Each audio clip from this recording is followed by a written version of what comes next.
Bom, boa tarde a todos e a todas.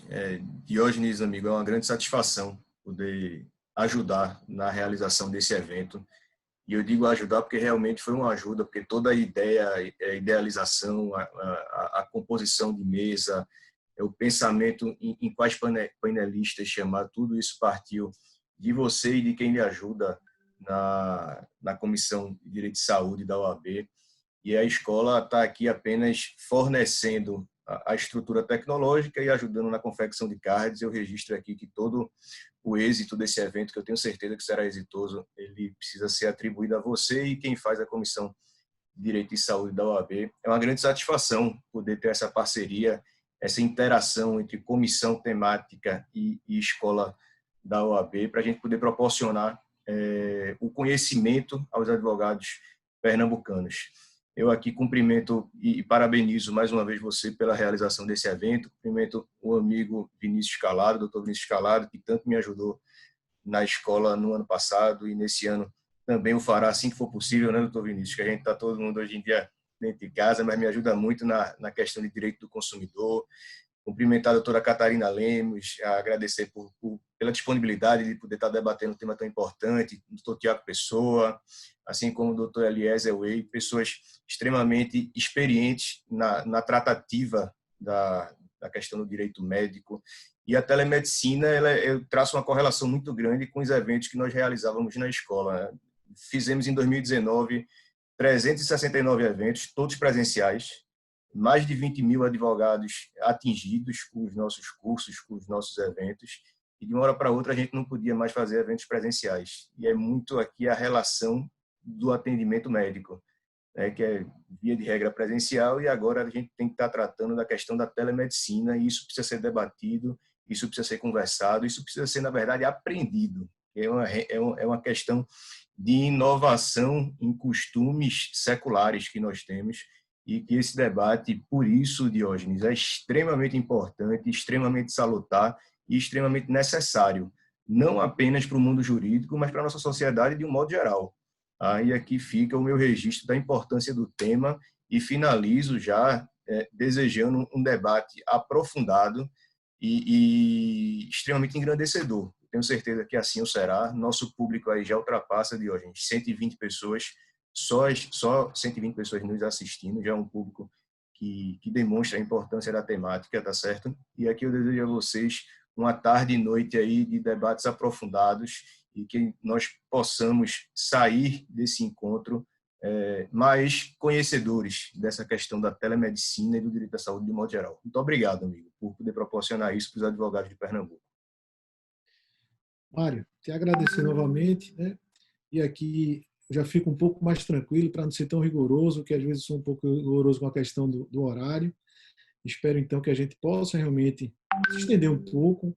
A gente vai ter um tempo maior para o debate, né, com esse público. Já agradeço a todos a presença de todos os participantes, tá?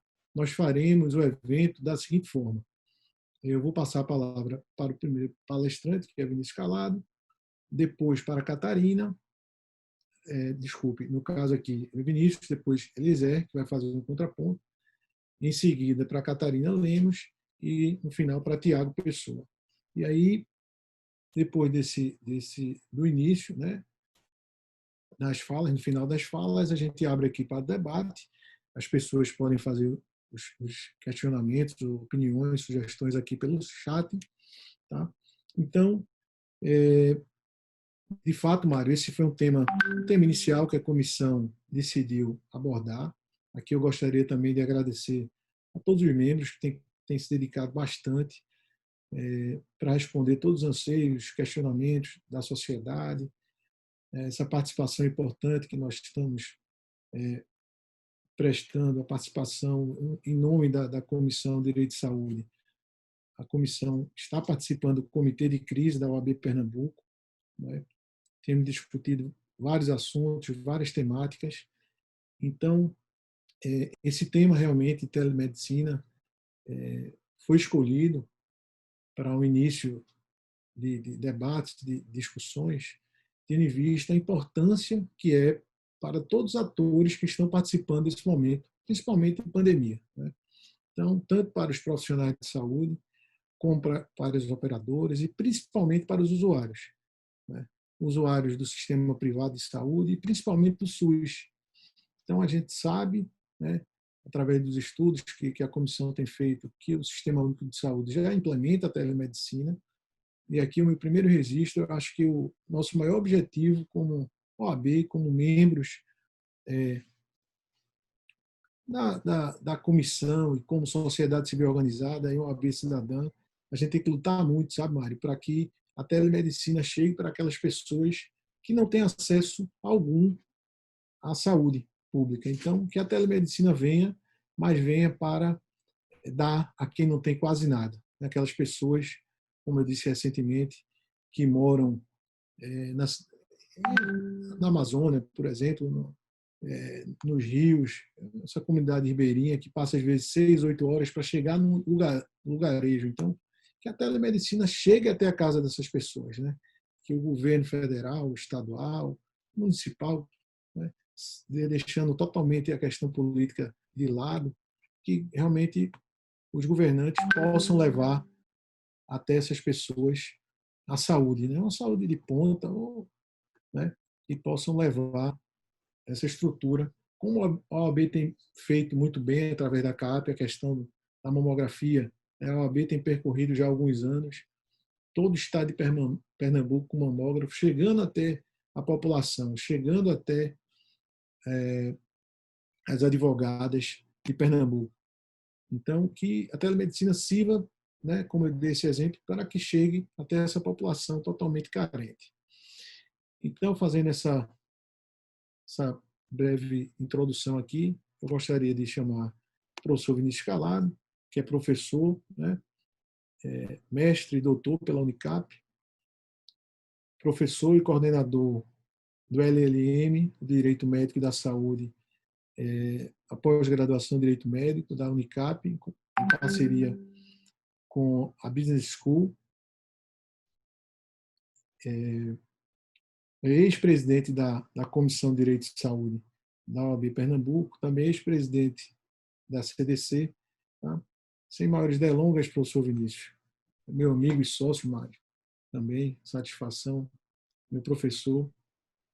Passo a palavra para você, Vinícius, para fazer essa introdução da telemedicina de forma mais abrangente. Muito boa tarde a todas e todos. Meu presidente Mário Guimarães, obrigado termos a ESA Pernambuco sempre de portas abertas, a nossa comissão e a todas as comissões. Está havendo realmente um trabalho belíssimo aí, apesar das dificuldades, né, nessa quarentena. Essas lives e esses eventos estão sendo extremamente bem prestigiados e, principalmente, com uma plataforma como esta que está sendo adotada, que concilia as questões de educação com as questões também pertinentes à certificação, né, para aqueles que estão estudando, que precisam de horas complementares, né. Então, a gente finda cumprindo aí dois objetivos, né, de estar junto, né, participando e fazendo uma atualização para o advogado, para a advogada, mas também para o acadêmico, né. E aí, nesse momento, já queria agradecer imensamente a presença massiva aí de meus alunos da graduação em Direito, em especial os alunos de Direito do Consumidor. Saudar meu presidente, doutor Diógenes, meu amigo e sócio, saudar o querido Eliezer, já que conversamos hoje, agora pela manhã também, para dar uma afinada no nosso discurso, em que pese termos pontos de inflexão e reflexões comuns, mas pontos de inflexão aqui que vamos colocar para o debate. Agradecer a Tiago Pessoa, cumprimentar a Catarina Lemos, tenho certeza que vai ser uma tarde muito gratificante. E já iniciar aqui. Fico feliz que nós temos um pouco mais de tempo. Eu estava com a dificuldade de falar em apenas 15 minutos sobre tanta coisa que eu imaginei que a gente precisava falar. E queria recomendar a todas e todos uma live que o nosso presidente, Dr. Diógenes, concedeu numa entrevista ao amigo Leonardo Moreira, né? Está lá no Instagram do Pé de Vista, sobre essa temática. Ele fez um levantamento, um resgate, uma perspectiva histórica. Recomendo, né, como quem se interessar de fato pelo tema, que possa depois assistir, está lá disponível no IGTV, para complementar aqui o nosso debate. Bem, eu dividi a minha fala em três momentos distintos. E o primeiro deles um objetivo de situar aquele que nunca se debruçou sobre a questão da telemedicina. A gente tem muitas questões que eu digo que são questões macro e temos questões pontuais, questões micro, que é justamente toda essa discussão que a gente vai afunilar aqui para tratar sobre a telemedicina no cenário brasileiro. Mas eu queria começar resgatando um pouco dessa história da telemedicina para que não se imagine que é algo que começou agora, né? Quando se fala em telemedicina, telesaúde, como sendo algo que é algo, né, dos anos 2000, algo que o valha. Em verdade, aqueles que se debruçam sobre o tema, alguns autores remontam à década de 1910, né? E aquelas obras que são mais formais reconhecem aí o início da telemedicina quando houve a utilização de sinais bidirecionais de TV e rádio para a comunicação, né? Outro marco importante da telemedicina é a questão da transmissão de radiografia por meio de circuitos telefônicos. Aí já se avançam 20 anos, a gente está falando de 1940. No final dos anos 50, a gente tem a possibilidade já de transmissão de imagens e vídeos, de dados mais complexos dos pacientes. E a Universidade de Nebraska, nos Estados Unidos, realizou no finalzinho da década de 50, no ano de 59, a primeira consulta em tempo real por vídeo. Então, vejam, a primeira consulta em tempo real por vídeo, né, uma transmissão, inclusive, de exames neurológicos, o que eles chamavam lá de televisão interativa, à época, aconteceu em 1959. E nós estamos aqui, em 2020, discutindo a legalidade, ilegalidade, eticidade ou não eticidade da consulta por vídeo com uma plataforma, com um sistema de carregamento de dados, por assim dizer, que é a internet 2.0, 3.0 ou 4.0, como alguém pode intitular a partir das questões da informática, da tecnologia da informação. E ainda nesse resgate histórico, a gente tem ainda nos anos 60 a realização de consultas ou aconselhamentos psiquiátricos e o grande boom, digamos assim, das questões pertinentes ao monitoramento da saúde através de sistemas mais complexos se deu com o monitoramento dos astronautas na NASA. Essa tecnologia da NASA foi utilizada pelos americanos para, como Diógenes destacou, interiorizar essa telemedicina para as reservas indígenas, né, para aqueles rincões do país, né? Os Estados Unidos, como o Brasil, um país continental, né? A gente só não tem a outra costa. E projetos muito semelhantes se seguiram pelo mundo. E aí um exemplo que é citado pela doutrina, pelos autores que se debruçam sobre essa questão, é o exemplo da telecardiologia na Índia, isso já em 75, em que foi criado um sistema com transmissão, em que, e quem já fez um ecocardiograma sabe, quem faz é um técnico, né, que faz a medição, e o médico analisa aquela documentação. Então, era uma van que ia visitando as pessoas em suas residências, ou as pessoas se dirigiam até aquela van, e essa transmissão para a estação central. E agora, né, mais recentemente, a gente tem o que está sendo chamado telemedicina 2.0, que é a partir de toda a construção da internet, né, com a web, né, a www, já ali no início dos anos 90.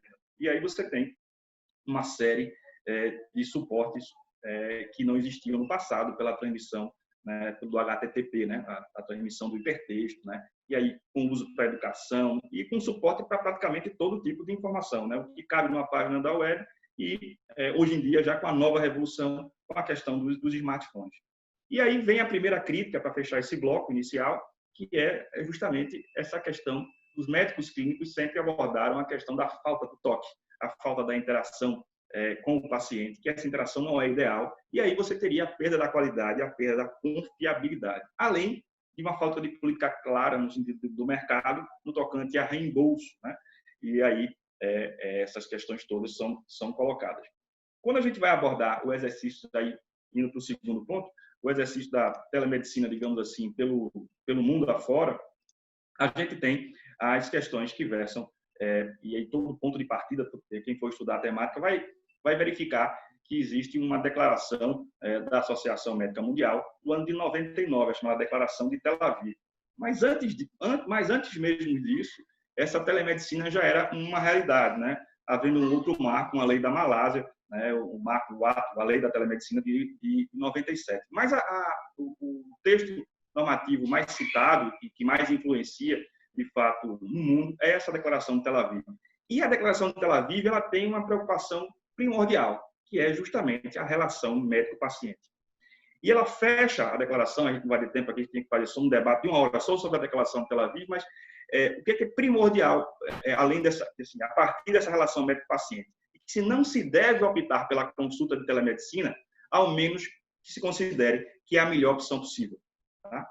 E, ao mesmo tempo, lá em 99, já se reconhecia a teleconsulta, a teleassistência, a televigilância e o que hoje se chama de teleinterconsulta, que na época foi colocado como reconhecimento de uma interação entre 2 médicos. A declaração também define o que é telemedicina, basicamente tratando do exercício da medicina à distância através do sistema de telecomunicação, e com isso eu quero abrir uma primeira questão para o debate com os colegas aí, tanto para Eliezer, quanto para Tiago, quanto para Catarina, né?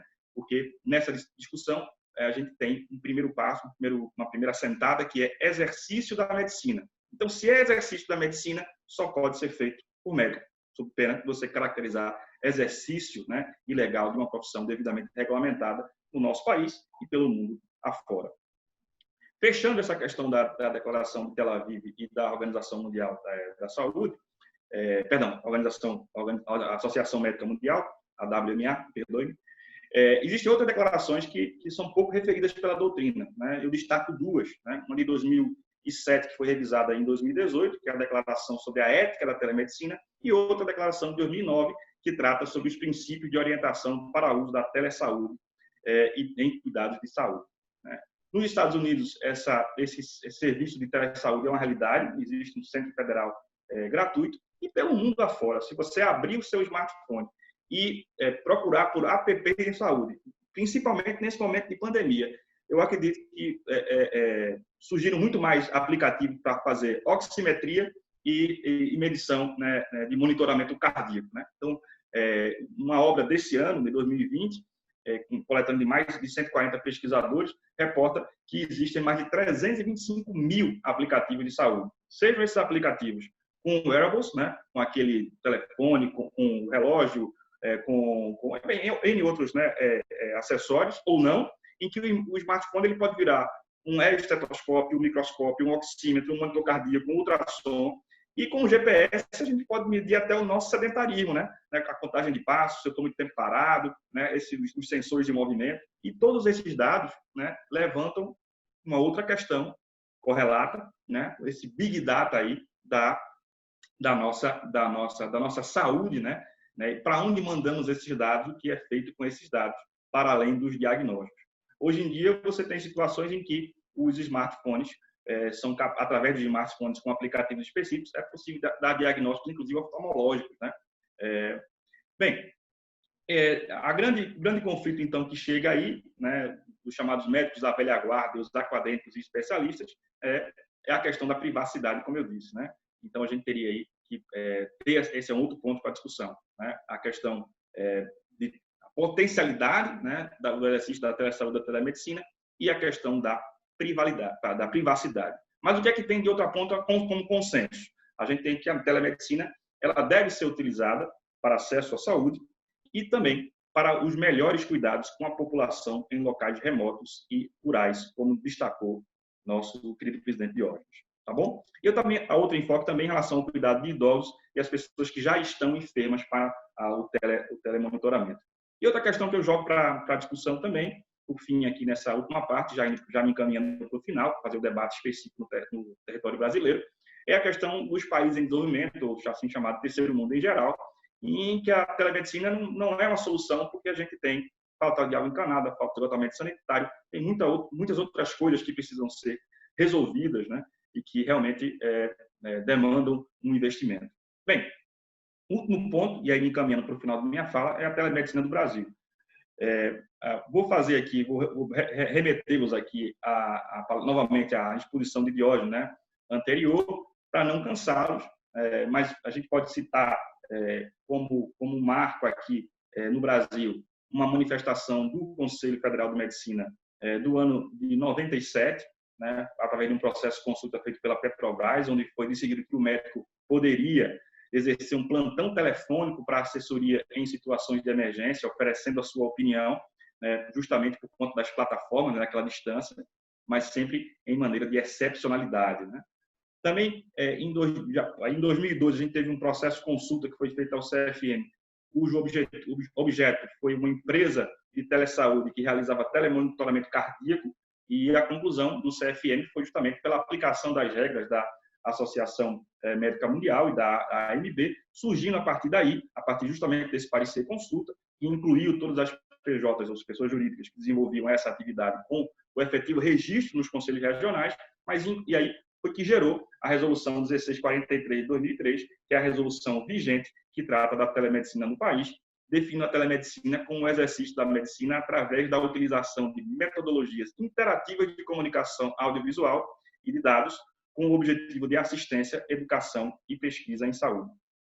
E aí a gente tem uma gama de normas, que eu vou me desculpar com vocês, posso depois voltar e trazer para o debate, compartilhar, porque já me excedi um pouco. Eu vou chegar aqui na nossa portaria 467 de 2020, que é uma portaria do Ministério da Saúde que veio, né, justamente em virtude da coronacrise, né, digamos assim, da pandemia decorrente do coronavírus, gerador da doença Covid-19, e a lei que trata da telemedicina, que é a Lei 13.989, de 15 de abril de 2020. E a gente tem aí, nesse sistema, já uma situação estranha. A gente tem uma portaria que define algo e que é anterior à lei, né? Então, a gente tem primeiro a portaria e depois a lei. E no meio desse caminho, entre a portaria e a lei, como a gente vai ver daqui a pouco, nós temos uma recomendação do CFM, né?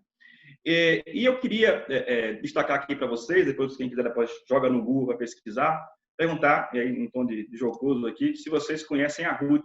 Alguém já ouviu falar na RUT? Né? Quem é a RUT ou o que é o RUT? Na verdade, o RUT é uma rede universitária de telemedicina e foi uma iniciativa do Ministério da Ciência e Tecnologia, lá no ano de 2006, cuja iniciativa, né, 2006 para cá, se tornou e é considerada a maior iniciativa do mundo no tocante à telemedicina e telesaúde. São mais de 150 hospitais universitários e de ensino, contemplam 78 núcleos de telemedicina. Tá? Então, telemedicina no Brasil, telesaúde no Brasil, nós temos gente muito competente que gerencia, inclusive, não só médicos, multiprofissional, né? O gestor da rede é um engenheiro eletrônico, para vocês terem ideia. E, voltando aqui para o que nos interessa, a gente fazer o fechamento, a gente tem a portaria 467, que define aí, ainda que em caráter excepcional e temporário, né, as ações de telemedicina em virtude da pandemia decorrente do coronavírus. E, no seu artigo 2º, ela estabelece que essa telemedicina ela contempla, e diz isso de modo expresso, o atendimento pré-clínico, suporte assistencial, friso aqui, de consulta, monitoramento e diagnóstico por meio das tecnologias da informação, seja no âmbito do SUS, seja no tocante à saúde suplementar e saúde privada. Destaca também que esse atendimento previsto no caput deve ser feito diretamente entre o médico e os seus pacientes. Depois dessa portaria, no dia 19 de março, o CFM apresenta ao governo federal, dizendo que a utilização da telemedicina deve seguir os estritos termos de teleorientação, telemonitoramento e teleinterconsulta. Tá? E nessa circunstância, você tem uma aprovação da lei, né? A lei 13, como eu disse, 989, que trata justamente do uso das tecnologias, né? E a lei define, né, que é também em caráter excepcional, né, e extraordinário em virtude da epidemia decorrente causada pelo coronavírus, mas prevê que o exercício da medicina ela pode ser feita já justamente por tecnologias para fim de assistência, pesquisa, prevenção de doenças, de lesões e promoção da saúde.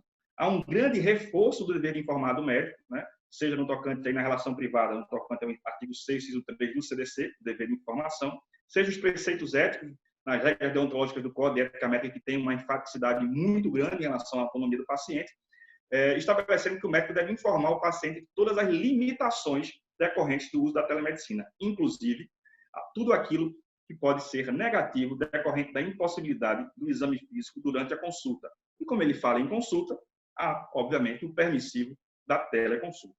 Tá? E aqui me encaminhando já realmente para o fim, levanto aqui para os colegas depois cortarem, né, a questão do artigo 37 do Código de Ética Médica, que estabelece que é vedado ao médico prescrever tratamento e outros procedimentos sem exame direto do paciente, salvo em caso de urgência ou emergência e ainda diante da impossibilidade comprovada de realizá-lo. Okay? E também que o atendimento feito à distância ele deve ser feito nos moldes, seja ele feito nos moldes da telemedicina ou outra maneira, deve se dar através da regulação do próprio CFM. Tudo bem? E com isso, eu fecho aqui essa discussão, levantando aí como notícia, ainda como um caráter informativo, a possibilidade da questão da emissão de atestados e de receitas médicas por meio eletrônico. Né? Isso se deu agora em abril, um convênio entre o Conselho Federal de Medicina e o Conselho de Farmácia. Além do pós-pandemia, qual é o cenário? A telemedicina é um fato no mundo e é um fato no Brasil. Devem ser combatidas, na minha leitura, as consequências nocivas dela decorrentes e não a telemedicina em si. Né? A declaração de Tel Aviv, no tocante à opção da telemedicina, da consulta telemédica, ela deve ser feita realmente só quando ela for a melhor opção disponível, ou seja, não deve se dar preferência à telemedicina, ela deve ser apenas aquela quando não for possível. E quanto mais tempo a gente levar para regulamentar e definir de modo claro essa matéria, vai ser pior para o cidadão. Por quê? Porque a medicina deve ser decidida sempre no interesse do paciente. Esse interesse deve estar acima de qualquer outro. Bem, com essas considerações eu encerro. Está lançado o debate. Presidente, desculpe se me alonguei. Eu coloquei o telefone do meu lado com um cronômetro, mas não olhei para ele. Obrigado, pessoal. Bem, professor Vinícius, muito obrigado pela aula, dar o início aqui ao nosso debate. Né? Nós já temos um questionamento pontual aqui, nosso amigo Giovanni, que no final eu vou passar para a mesa. Tá? Então, assim, realmente eu acho que a questão primordial, né, que o Vinícius traz com relação ao a primeira utilização, né, e discussão da telemedicina, que foi nessa 51ª Assembleia das Associações Médicas Mundial, que se deu, né, e se concretizou através da Declaração Tel Aviv, onde a questão fundamental é a assistência ao usuário, ao paciente, né, onde os princípios de cada sociedade em seus países, os princípios fossem aplicados de forma correta para beneficiar os pacientes. Então, seguindo aqui o nosso evento, eu vou convidar nosso amigo e professor Eliezer Souto Uei, que vai tratar sobre a telemedicina no contexto da saúde complementar. Eliezer é sócio responsável pelo contencioso de saúde do escritório Bando Italino Advogados, é membro da Comissão de Direito e Saúde da OAB Pernambuco, pós-graduado em Processo Civil pela Unicap, mestre em Direito Processual Civil pela Unicap, autor de alguns artigos, inclusive sobre telemedicina. Então, amigo, eu passo a palavra para você.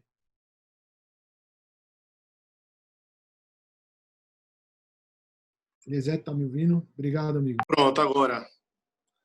Boa tarde, doutor Diógenes, presidente da Comissão de Direito e Saúde da OAB Pernambuco. Boa tarde também para o professor Vinícius Calato, que acabou de fazer uma brilhante exposição e farei o possível para me manter no nível. Não é uma tarefa fácil, mas vamos tentar agregar. E também saúdo o doutor Tiago Pessoa e a doutora Catarina Lemos, demais membros da Comissão de Direito e Saúde da OAB, e expositores aqui também deste webinar. Bom, de fato que eu conversei um pouco com o professor Vinícius Calado nesta manhã sobre alguns aspectos aí da teleconsulta. Eu gostaria inicialmente de começar por esse breve histórico da pandemia para chegar nesse ponto e poder evoluir. Me recordo que quando a pandemia do Covid-19 iniciou, o ministro da Saúde na época, o Luiz Henrique Mandetta, ele observou que a telemedicina, a aplicação da telemedicina, ela poderia ser muito útil ao sistema de saúde brasileiro como um todo, porque estava visualizando a possibilidade de um possível colapso no sistema de saúde. E aí, neste caso, ele pediu, né, um auxílio às entidades responsáveis, mais especificamente ao CFM, para acelerar um parecer a respeito da utilização da telemedicina para aliviar o sistema de saúde brasileiro. No caso, o Conselho Federal de Medicina até já tinha uma resolução a respeito em 2018, a 2227/2018. Porém, esta resolução ela foi revogada no ano posterior, porque ela suscitou muitas dúvidas. Tinham muitos detalhes, muitos profissionais da área de saúde, empresas que trabalham na área, entidades responsáveis, órgãos, suscitaram bastante dúvidas a respeito da aplicação, da transferência de dados e imagens, da realização de cirurgia pela via remota, por robô. Então, vários aspectos foram suscitados, dúvidas, propostas de alteração dessa resolução. Então, o Conselho Federal de Medicina resolveu revogar esta resolução, este documento normativo, para elaborar um melhor. Porém, veio a pandemia. Como esta resolução havia sido revogada, uma bem anterior, de 2002, passou a valer como uma repristinação da lei, a resolução número 1643/2002. No ofício encaminhado pelo CFM para o Ministério da Saúde, para a União, foi opinado que a telemedicina poderia ser utilizada neste período pandêmico com base nesta resolução e com base também em parâmetros médicos éticos, ou seja, que fossem respeitados o sigilo, a privacidade, transferência de imagem e dados, evitar uma possível mercantilização referente à profissão da medicina, de modo que o presidente da República sancionou a lei, já citada pelo professor Vinícius Calado, 13.989/2020, na qual foi estabelecido que a telemedicina poderia ser utilizada neste período de pandemia, enquanto durar a pandemia. Porém, nos termos normativos foram observados que deve ser utilizada a teleorientação, o telemonitoramento e a teleinterconsulta. Porém, na legislação, essa atividade da telemedicina, telesaúde, ela se torna, pela leitura do texto, a sua aplicação se torna mais ampla. Então, não tem como você utilizar a telemedicina sem utilizar um de seus principais objetos, que é a teleconsulta.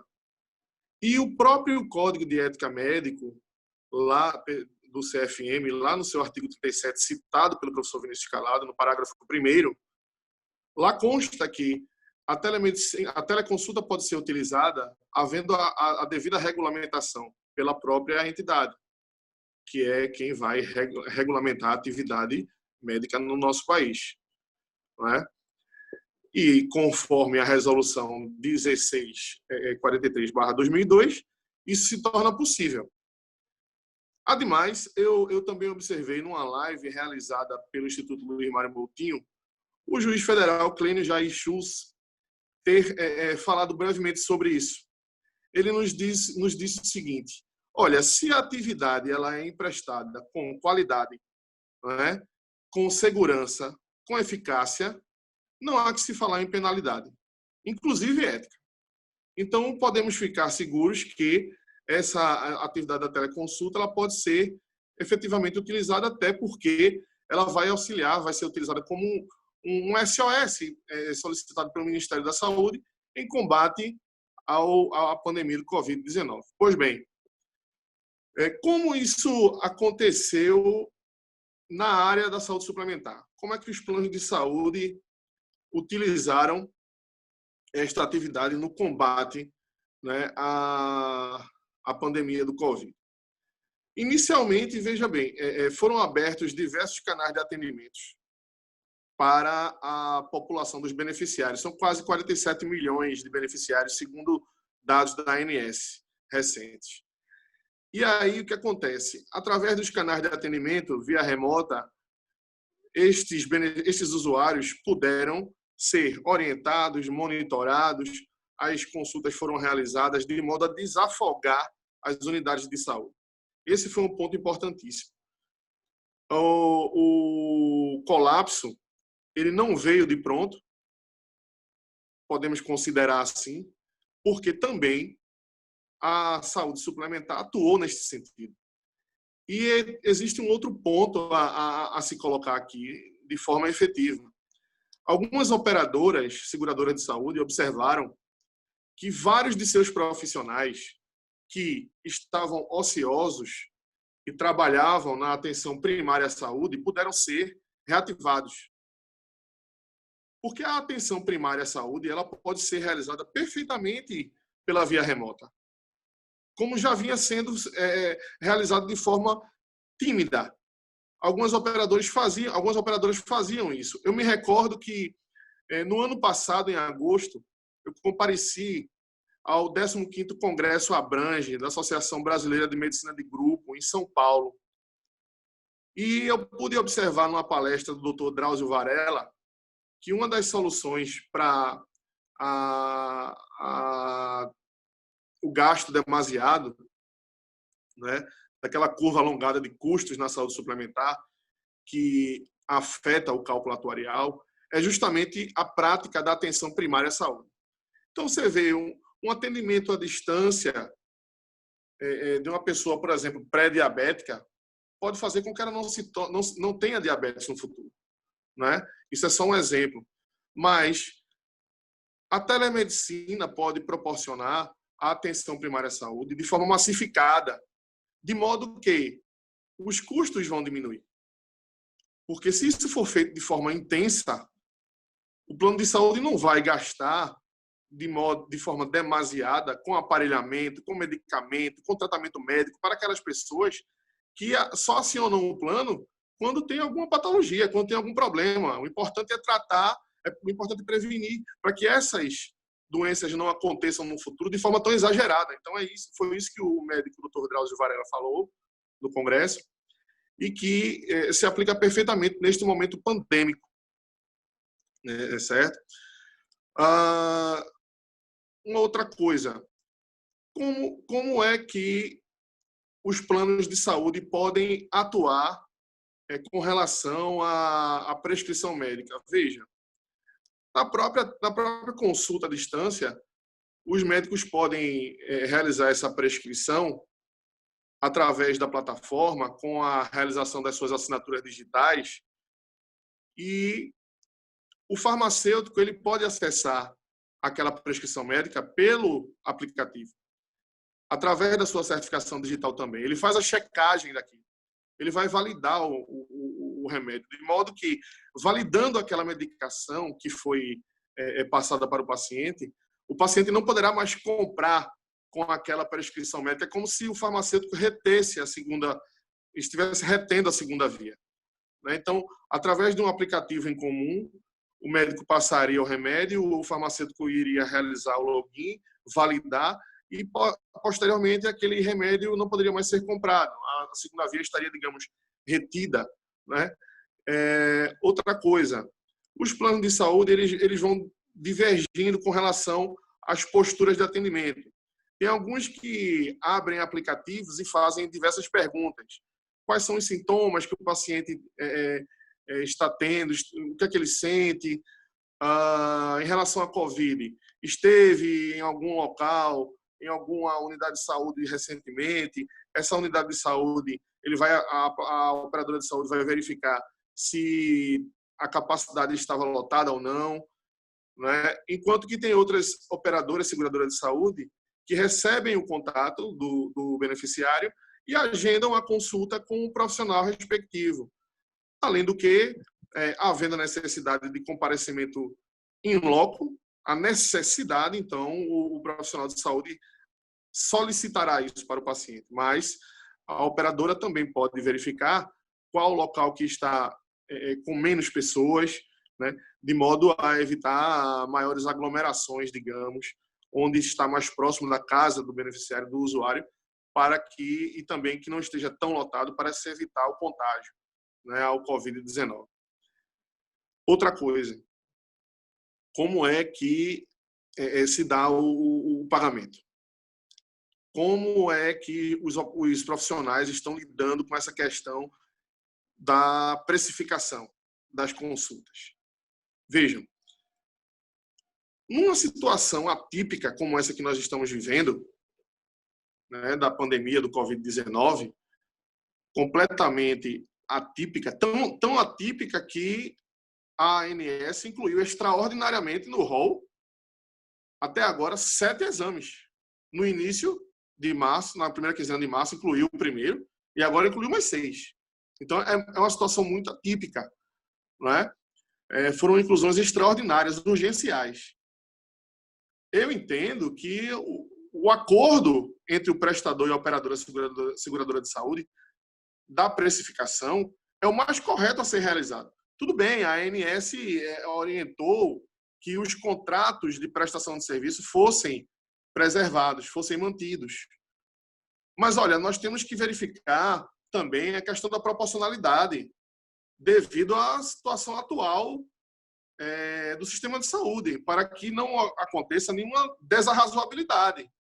Então, por exemplo, no atendimento remoto, você não vai ter gastos que existiriam com espaço físico, com colaboradores, com, exemplo, aluguel, IPTU, a luz, água, energia do local.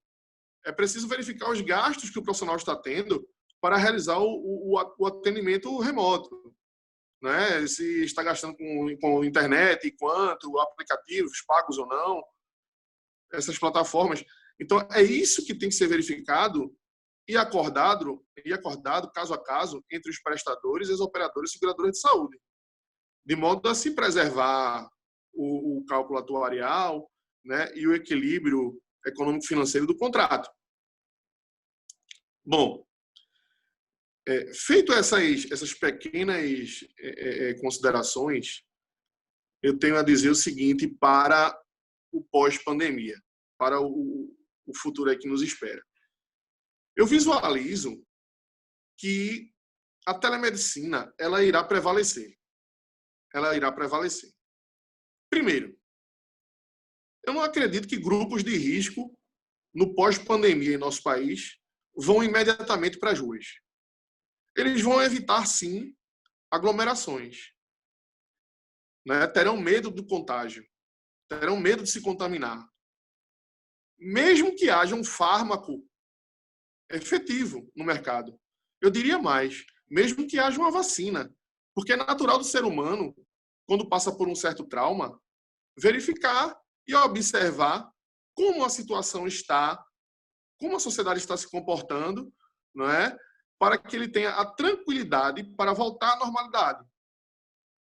Outra coisa, pessoas que vivem em lugares ermos, como o Dr. Diógenes citou no início, regiões florestais, por exemplo, vão continuar com dificuldade em conseguir profissionais nas localidades onde residem. É preciso que a telemedicina chegue nessas localidades e ela se perpetue.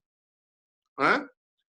Outra, trabalhadores de locais muito distantes, que não têm acesso a um profissional, por exemplo, trabalhadores de plataforma de petróleo, que passam semanas na plataforma, então precisam da telemedicina para cuidar de sua saúde. Pessoas que passaram pelo pós-operatório e se recuperaram.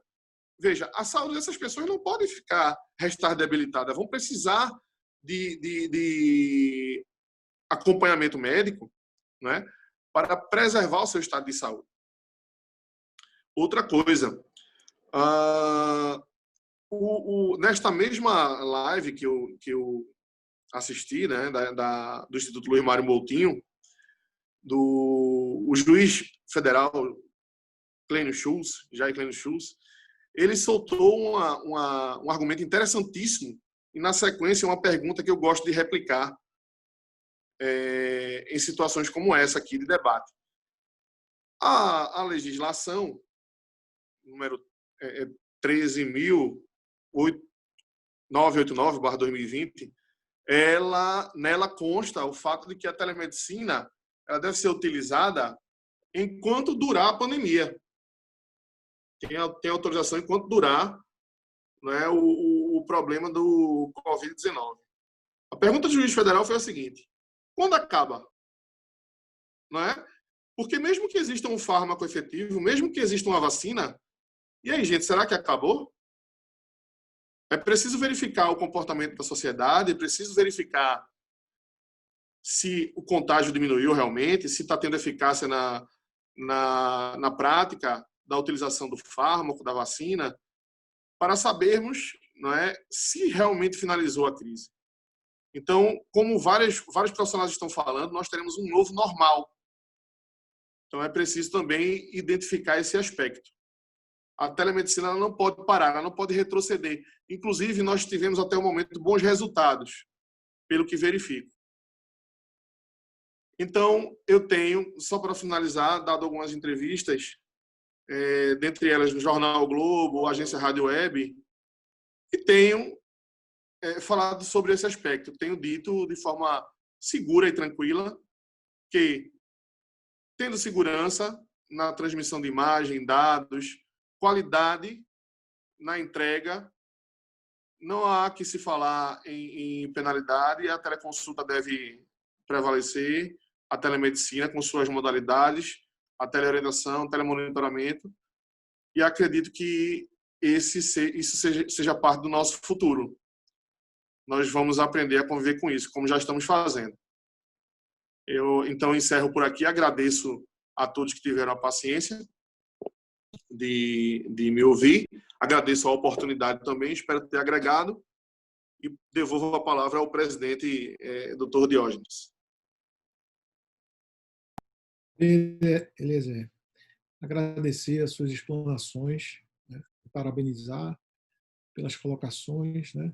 A gente, Eliezer, trouxe aqui um pouco do ponto de vista desse contexto da saúde suplementar, mas antes de passar para a doutora Catarina Lemos, eu gostaria de fazer umas 2 ou 3 observações aqui como debatedor, né? Presente aqui da mesa. São 2 questões muito importantes, Eliezer, que você trouxe aqui para a gente. Eu vou começar pela sua provocação final, que é a respeito da manutenção da telemedicina, do uso da telemedicina após o período da pandemia. O artigo 1º da lei 13.898 é claro, no sentido de que a telemedicina só deve ser utilizada nesse momento de pandemia, mas após o momento de pandemia, como você questionou. E aí, na nossa opinião, como operador também do direito na área da saúde, nós entendemos que para que a telemedicina possa ser utilizada, como já havia sendo utilizada anteriormente, antes do momento da pandemia, os órgãos e as entidades que participam dessas discussões devem ser trazidas para uma discussão mais aprimorada, né? A telemedicina tem que ser estudada melhor pelo Congresso Nacional para que possa ser regulamentada. Então, é muito importante que a gente entenda que a telemedicina veio para ficar, mas se não houver uma regulamentação detalhada, provavelmente todos os envolvidos irão sofrer. Talvez o que sofra menos sejam os planos e seguradoras de saúde. Por quê? Eu estou afirmando, isso é uma opinião nossa, é pessoal, porque tem 2 aspectos fundamentais. A questão do uso da plataforma, por exemplo. O professor Vinícius me colocou que existem vários meios de serem transmitidos a telemedicina. Qual será a plataforma que será utilizada? O paciente vai pagar algo a mais por isso ou não? Os médicos irão receber os mesmos valores? E aqui, com relação à possível diminuição de custo, como você bem colocou, já é um segundo ponto que você traz, Eu gostaria de compartilhar para todos os nossos participantes aqui desse evento que a Comissão Especial de Direito Médico e da Saúde da OAB Federal, muito bem presidida hoje pela nossa colega, né, advogada especialista na área, Sandra Dino, convocou todas as comissões estaduais para opinar em alguns pontos. Foram exatamente 12 questionamentos para que cada OAB estadual pudesse contribuir. Aqui eu já agradeço de antemão todos os membros da comissão que participaram desse estudo, porque, como presidente da Comissão de Direito e Saúde da OAB Pernambuco, nós fizemos um subgrupo e abordamos alguns temas. E aqui gostaria de compartilhar com vocês, tá, já o posicionamento de todas as comissões estaduais. Isso faz parte do resumo que a Comissão Especial de Direito Médico da Saúde da OAB Federal já está catalogando e será arquivado na sede da OAB, possivelmente para auxiliar no estudo, né, da telemedicina, no estudo junto ao Congresso Nacional para essa regulamentação. Então, o entendimento é de que os planos de saúde devem pagar o mesmo valor da consulta médica que vem pagando presencialmente. E aí, dois aspectos são importantes que serem destacados nesse momento. O primeiro deles é com relação já à falta de reajuste, de correção monetária que os médicos, no decorrer do tempo, vêm sofrendo, né? Depois de algumas crises que nós passamos, principalmente em 2015, 2016, os médicos, a maioria deles, não tiveram reajuste, apesar dos planos terem o seu reajuste anual autorizado pela ANS. Então, esse é um ponto importante que eu gostaria de destacar e compartilhar com vocês, né? E aqui, para não me alongar muito, eu gostaria de passar a palavra para a doutora Catarina Lemos, que é advogada, especialista em Direito Médico da Saúde e também membro da Comissão de Direito de Saúde da OAB Pernambuco. Boa tarde a todos. Vocês me escutam? Gente, boa tarde a todos e a todas que estão nos assistindo nesse momento. Queria desejar boa tarde também aos meus colegas aqui presentes. Queria primeiro parabenizar nosso presidente da comissão, o Dr. Diógenes, por ter idealizado esse debate tão fundamental nesse momento, e agradecer também à ESA por ter viabilizado esse espaço para a gente conversar sobre isso. Eu queria dizer que é uma honra para mim estar participando desse debate com vocês, com pessoas advogados tão conhecidos no meio e tão com muita propriedade para falar sobre esse assunto. E queria dizer que, para mim, particularmente, é uma realização pessoal. Me permitam rasgar um pouco de seda. Eu fui aluna do professor Vinícius Calado na graduação. Então, para mim, é uma realização pessoal poder estar aqui discutindo com vocês hoje. Eu queria levantar alguns pontos que eu achei importante e eu separei aqui, de acordo com a exposição do professor Vinícius, também do doutor Eliezer. O professor Vinícius expôs muito bem que, na realidade, a telemedicina ela não vem de hoje. Ela já vem de um bom tempo, ela não começou após a pandemia, mas, na realidade, a regulamentação que a gente tem sobre o assunto, particularmente a que hoje está em vigor, que é a resolução do Conselho Federal de Medicina 1643 de 2002, ela apenas previa alguns pontos específicos dentro da telemedicina como um todo, né? No caso, a teleorientação, telemonitoramento e o compartilhamento de alguns exames. Com o advento da Lei Federal 13.989, houve uma mudança significativa no que é permitido. E aí, o doutor Eliezer expôs que ele acredita que, sendo seguidos os parâmetros que foram colocados dentro de uma regulamentação dada na lei, então, se há efetivamente a entrega da consulta, se há o controle dos dados, se esses dados são mantidos, se eles são guardados, se há efetivamente o sigilo, então não haveria penalização. A minha questão que eu deixo aqui para a mesa do debate é: certo, mas e no futuro pós-pandemia? O doutor Eliezer e o professor Vinícius bem colocaram que acreditam que deve se manter, no momento pós-pandêmico, a telemedicina. O professor Vinícius entende que deve ser utilizada apenas quando estritamente necessário, e o doutor Eliezer colocou que, na realidade, a telemedicina viria para ajudar todos, um instrumento e uma ferramenta de efetivação da saúde. Certo, mas e a regulação? Como ficaria essa questão? Teria que vir outra lei? Seria outra lei federal? A gente voltaria para a resolução do Conselho Federal de Medicina? Ou a resolução que teve em 2019, que foi revogada, passaria a ser revista pelo Conselho Federal? Eu acho que isso é uma questão que a gente precisa pensar. De fato, hoje temos algumas bases fundamentais para a gente estabelecer o uso desse instrumento, mas, na realidade, ainda falta, definitivamente, para o momento pós-pandêmico, uma segurança jurídica maior. Então, esse é o primeiro ponto que eu queria levantar. Em segundo lugar, que eu anotei aqui também, seria de que forma essa telemedicina poderia ser implantada de uma forma mais efetiva no SUS. A gente sabe que hoje, como já foi colocado, já existem aplicativos e programas que permitem a utilização dos cidadãos que fazem uso do SUS, mas, na realidade, eu acredito que a telemedicina ela tem embutida nela uma fragilidade, causa uma maior dependência por parte do paciente com o médico, porque não tem mais aquele contato, não tem o chamado calor do atendimento. E o paciente do SUS, particularmente, é um paciente hipervulnerável. Então, o questionamento que eu deixo é como diminuir essa hipervulnerabilidade.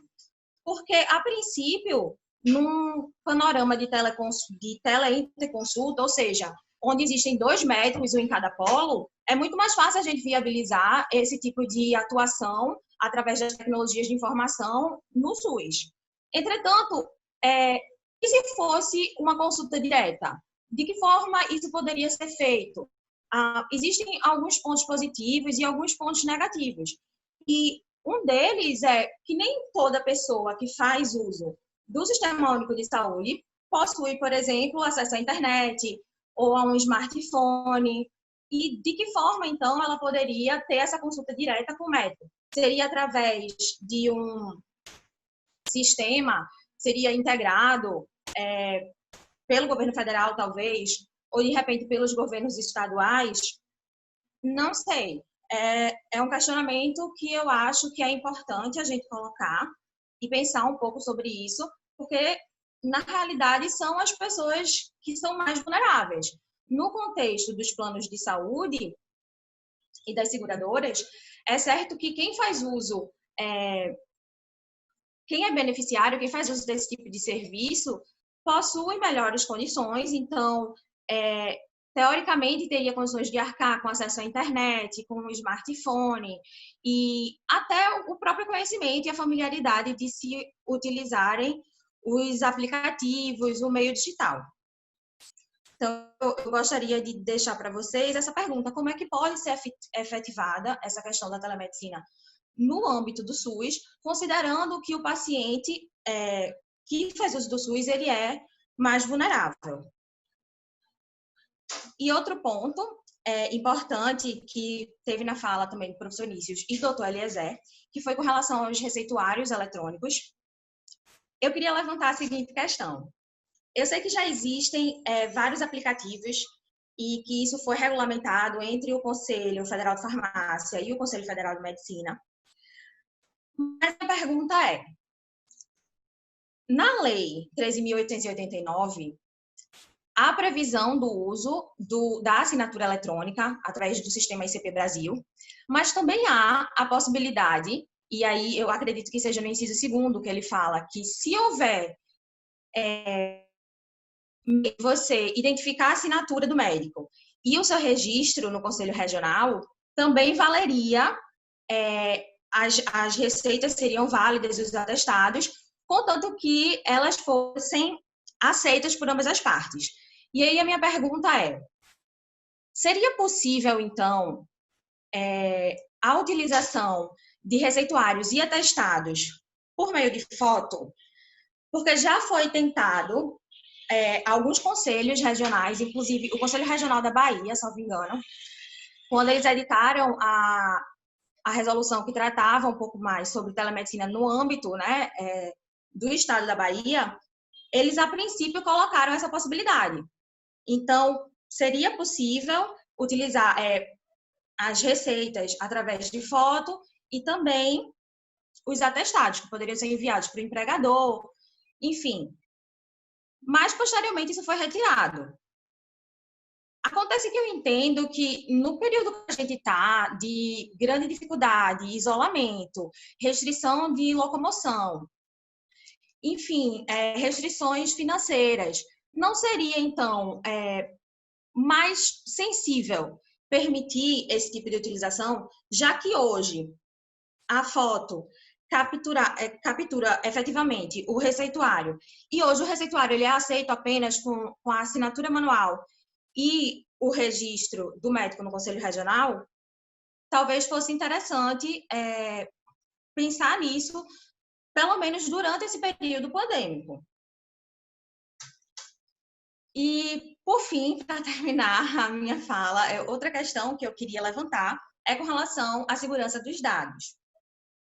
Como a doutora Eliezer colocou, se tudo for feito de acordo com os conformes, não tem por que haver penalização. Certo. Mas e se acontece um vazamento? No caso de acontecer um vazamento de dados, a legislação deixa clara que o médico é responsável por esses dados sensíveis, né, utilizados através da teleconsulta e por meio desses aplicativos e dessas tecnologias de informação e comunicação. Certo. Entretanto, a minha pergunta é a seguinte. No caso de se utilizar um aplicativo que não seja próprio da seguradora, seria possível a responsabilização também desse aplicativo de forma solidária ou caberia apenas a responsabilidade ao médico? Esse é o primeiro ponto. No segundo ponto, fazendo uso de um aplicativo próprio da seguradora, seria também possível a responsabilização da seguradora pelo vazamento dos dados? E, de outra monta, em outro contexto, no caso do SUS, a quem caberia essa responsabilização?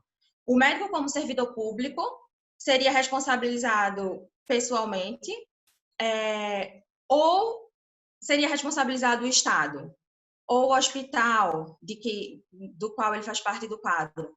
E, nesse caso, seriam responsabilidades solidárias ou caberia apenas ao Estado responder objetivamente por isso? Essas questões são questões que vêm surgindo para mim, enquanto do estudo do tema e também conversando com outros colegas, inclusive algumas questões também levantadas no nosso grupo da Comissão de Saúde da OAB, e eu gostaria de deixar isso para o debate. Obrigada pela oportunidade. Eu passo a palavra para o presidente. Bem, Catarina, obrigado, parabéns pela sua excelente explanação. Tá? Antes de passar a palavra aqui para o nosso amigo Tiago, eu gostaria de agradecer a participação do Giovanni, né, que fez alguns questionamentos, algumas observações. A primeira pergunta eu vou deixar para o final, para o debate, e passar para toda a mesa, mas antecipando, Giovanni, que concordamos com você, eu acho que todos aqui já fizeram uma fala no sentido de que a telemedicina é um caminho sem volta, né? Achamos isso também, conforme eu pontuei no início, a telemedicina deve vir principalmente para atender os usuários do Sistema Único de Saúde, sem sombra de dúvida nenhuma. Você fez uma observação aqui com relação às filas dos hospitais, essa dificuldade que os usuários dos planos de saúde têm realmente, e tem uma saúde mínima, né? O direito constitucional. Então, é importante que nós, operadores do direito, possamos discutir de forma mais ampla, né, várias colocações postas aqui para que a telemedicina possa efetivamente ser regulamentada, né, e que alcance esse objetivo primordial, que é chegar ao SUS, ao Sistema Único de Saúde, efetivamente. Que assim já é feito, mas de fato tem que haver uma regulamentação para que os pacientes possam efetivamente ter esse direito básico. E conforme Eliezer bem colocou também, essa questão da telemedicina, para quem está na capital, próximo dos médicos, a saúde até presencial, que ela, mesmo funcionando de forma precária, ela funciona. Mas para quem está distante, que não tem acesso nenhum, a telemedicina, de fato, será um grande avanço. Tá? Então, gostaria de passar a palavra para Tiago Pessoa, que é sócio do escritório Queiroz Cavalcante, especialista em Direito Médico da Saúde e em Processo Civil, né, pós-graduado nas duas áreas, que vai fazer a sua participação também, trazendo para a gente aqui um pouco olhar os pontos positivos e negativos aí do ponto de vista das seguradoras e planos de saúde. Você com a palavra, Tiago. Obrigado. Boa tarde, Diógenes. Boa tarde, mais colegas e aos demais que estão nos assistindo. Primeiramente, queria agradecer o convite. Diógenes fez em nome da comissão. É um prazer e uma oportunidade de estar aqui debatendo esse tema tão recente com advogados, professores tão bem preparados. Enfim, depois de todas as explicações, fiquei com algumas inquietudes, alguns questionamentos. Primeiramente, eu acho que a telemedicina como todos veio para ficar. Acho que é um caminho sem volta.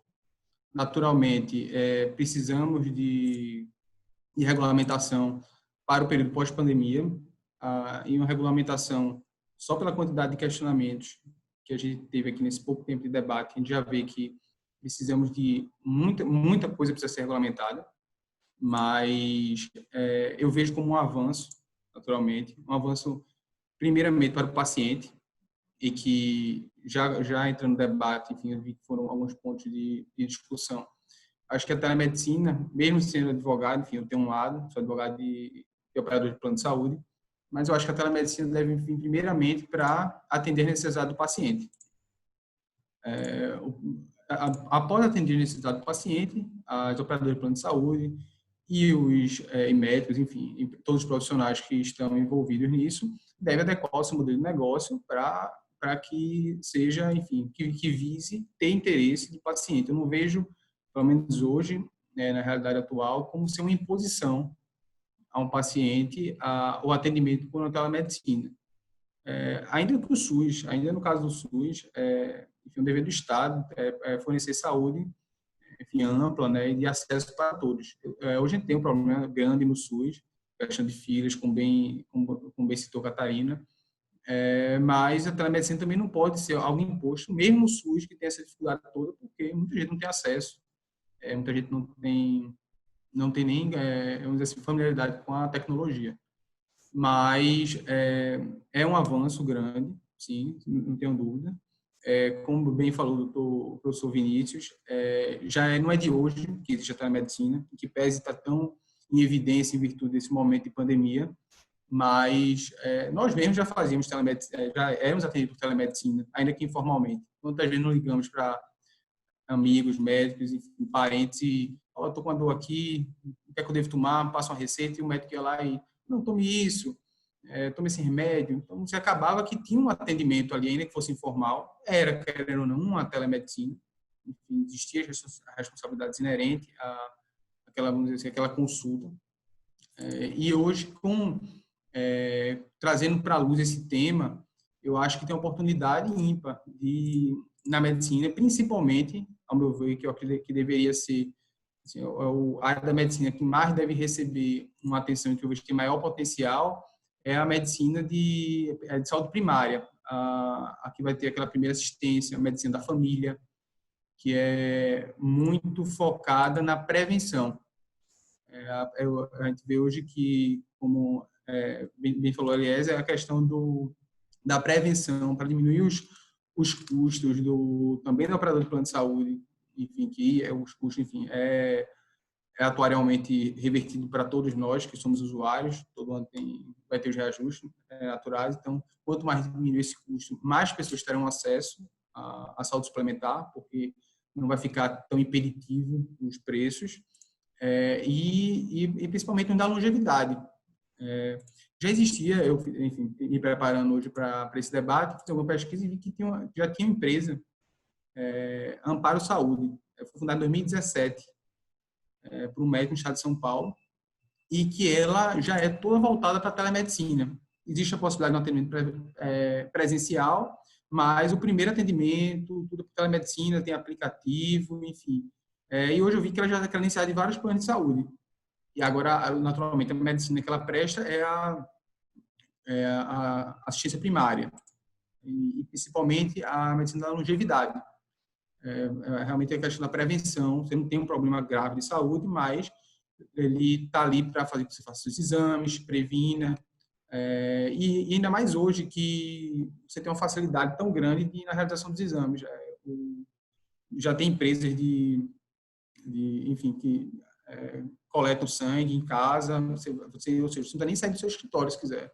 Você faz um atendimento com o seu médico, telemedicina, ele passa a requisição, no futuro, provavelmente, essa requisição, se for através do plano de saúde, já deve estar na plataforma de acesso para todos os laboratórios conveniados. Você liga pelo próprio aplicativo do laboratório, agenda a coleta, ou você faz atendimento, agenda a coleta no seu escritório mesmo, para ver no horário de expediente, tira seu sangue, depois seu médico já recebe o resultado, você fala com ele, pronto, ali já adequa, se tiver que adequar alguma coisa, se tiver algum problema pontual de saúde, alguma coisa de nutrição, você já passa para o seu nutricionista, já recebe a dieta, faz atendimento também através de videochamada, enfim, e você já tem a gente ganha aquilo que hoje a gente tem mais precioso, que é o tempo. Então, a gente acaba tendo um ganho de tempo que é inestimável. O que eu vejo naturalmente, como todos, com um avanço grande. Me preocupo com a questão da regulamentação. Hoje a gente já tem a medicina presencial, a gente sabe que hoje tem a regulamentação de plano de saúde já tão extensa, tem leis próprias grandes, jurisprudência, súmulas, tudo que a gente pode imaginar, já temos tantos litígios ainda. Imagine como será se a gente começar uma nova forma de se relacionar com médico, paciente, plano de saúde, numa área que ainda sequer tem ou vai ter pouca regulamentação e ainda pouca solidez nos entendimentos e como deve ser o procedimento. Então, assim, me preocupo também com o quanto de litígio isso pode gerar no futuro. Agora, a questão da pandemia, sem dúvida, significou um avanço, porque muita gente que não se sentia confortável com o uso, ou até desconhecia a prática, acabou que foi obrigada a usar. E como é uma questão de praticidade, hoje, como você usa, que você sente aquela praticidade, é difícil depois você querer abrir mão. Então, é bem possível que muita gente dê preferência à telemedicina, ainda que possa, e que até tenha o direito, de ir para o médico de forma presencial. Mas talvez pela praticidade, dependendo do que for o caso de saúde, ir para a telemedicina. Hoje a gente sabe que tem tantos atendimentos de urgência em hospitais que aumentam o risco de infecção. Hoje se fala em questão de infecção e contaminação, mas ainda que em situações normais, um novo normal, ainda representa um número grande de disseminação de doença, de infecção, que a gente acaba indo para um pronto-atendimento, um caso de urgência, mas que não é um caso de vida ou morte, mesmo está com a virose, e que precisa de um atendimento, não se sente confortável em ligar para o seu médico, porque, enfim, não é uma consulta formal, às vezes o seu médico não é um amigo, então você sabe que ele não vai estar recebendo nada, você vai estar incomodando ele naquele horário que não é o de expediente, para, enfim, lhe atender. Então, talvez se você tiver acesso de forma rápida e assim, institucional, através do seu plano de saúde, que médico que possa atender de prontidão para aquilo, resolve para você muito melhor. se você se sentir confortável ou se o seu problema de saúde for possível ser atendido dessa forma, você não precisa se deslocar ao hospital, não contamina outras pessoas com a virose que você estaria. Provavelmente o custo inerente vai ser muito menor, ou seja, vai diminuir o custo dos planos de saúde e, consequentemente, os reajustes dos planos de saúde provavelmente seriam menores. Então, eu acho que veio com uma vantagem para todos. Agora, naturalmente, como eu disse antes, hoje eu não vejo como ser uma imposição, nem no âmbito do SUS e nem nos planos de saúde. Quando a gente fez o contrato do plano de saúde, pelo menos, não tinha essa possibilidade, não tinha essa posição da telemedicina. Então, não vejo como hoje haver uma imposição. Naturalmente, pode ter uma fomentação, pode até, enfim. E aí eu penso, mais à frente, depois que tiver a regulamentação, talvez existir planos de saúde com foco em telemedicina, algum plano de saúde popular, onde o custo seja muito menor para o usuário, e aí ele se interessa em ter, eu quero ter um plano que o atendimento primário vai ser obrigatoriamente telemedicina, que consulta de rotina para tal especialidade é obrigatoriamente realizada através de telemedicina. Um médico talvez tenha um interesse, porque ainda que ele talvez receba menos por uma consulta, mas ele vai conseguir atender de forma mais objetiva, talvez tenha uma maior quantidade de pacientes para ser atendido, com conforto, não ter que ter uma estrutura para atendimento dos pacientes todos os dias, e aí vai diminuir o custo dele, que automaticamente pode acabar repassando para o plano de saúde, que pode repassar para o paciente, e você ter modelo de planos de saúde que sejam viáveis. E quando eu digo viáveis, é o quê? Que tem interesse do consumidor. Porque no final das contas, quem vai ditar o mercado, se tem viabilidade ou não, é o consumidor, em ter interesse em consumir aquele produto. Então, quem sabe, essa questão da telemedicina não veio também para aumentar a possibilidade de desafogar, quem sabe, o SUS também pela possibilidade de ampliação de usuários de plano de saúde, que perdeu bastante usuário nas últimas crises e que provavelmente deve perder também usuário nessa, e acaba tornando o quê? Mais pessoas indo e precisando da assistência do SUS. Então, talvez a telemedicina a gente consiga retornar um pouco desses usuários para as operadoras de saúde, equilibrar um pouco mais as contas do SUS. Enfim, eu acho que é isso, assim, o que eu tinha como contribuir. E abro aí a palavra para os demais colegas, se alguém tem uma consideração, quiser levar até algum tema, estou à disposição aí. E, Tiago, meu amigo, muito obrigado pela aula, pela explanação. Antes de passar aqui a pergunta formulada aqui por Giovanni, eu gostaria de registrar dois aspectos que são importantes, né? A gente está discutindo muito sobre a utilização ou não da telemedicina, se a telemedicina já existia ou não. Acho que isso foi muito bem abordado.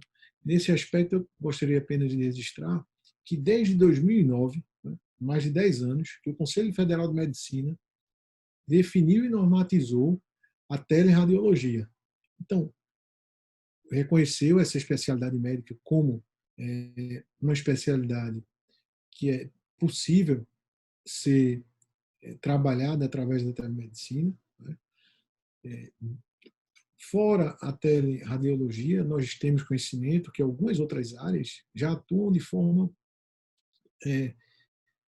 muito bem experimentada, né, pelos pacientes, pelos profissionais médicos, e já são utilizadas há algum tempo de forma muito positiva. A telepsiquiatria, que é a consulta através de alguma plataforma, né? Seja por telefone, seja pelo WhatsApp, seja pelo Zoom, que estamos utilizando mais agora, após a pandemia.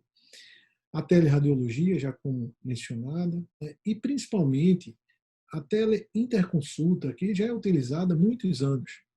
Há muito tempo atrás, a teleinterconsulta já é utilizada pelos médicos, que é a consulta entre os profissionais médicos que estão separados geograficamente, que discutem acerca do tratamento que aquele paciente deve ser submetido.